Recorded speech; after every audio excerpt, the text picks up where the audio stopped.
Time by Colin Tan. When will this class end?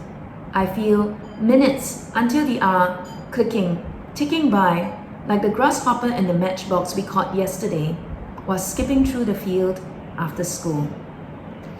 Seems such a long time ago when the kids were in school, isn't it? Today I'm going to share some tips about reading with you. Tip number 1, read with your kids.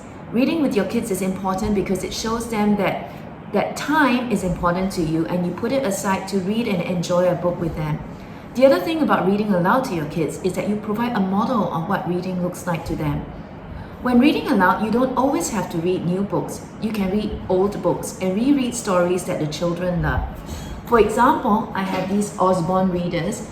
My kids have had them since kindergarten and I've been reading it aloud for a really long time.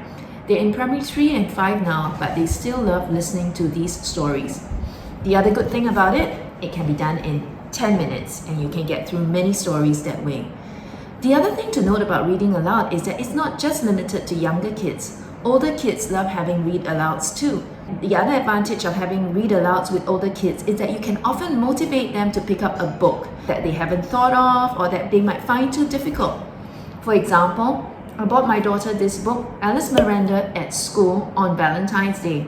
She didn't get started on it immediately. She loved the cover, but she thought the book looked a little bit thick.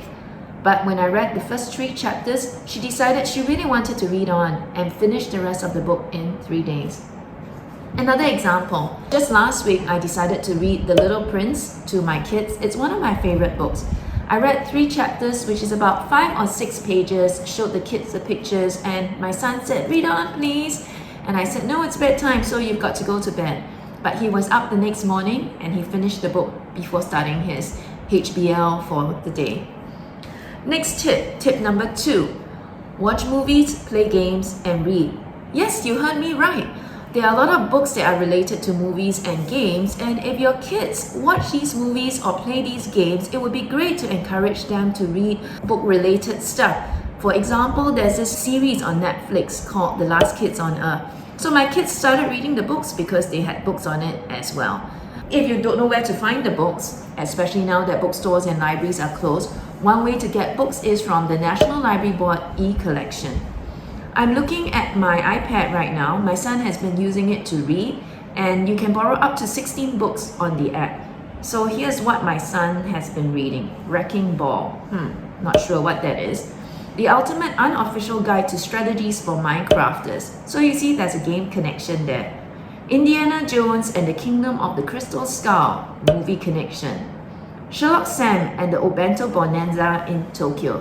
That's a Singapore book and a very good read. Sherlock Sam and the Mysterious Mastermind in Seoul. The Terrible Two's Last Laugh. The Terrible Two Go Wild. The Terrible Two Get Worse.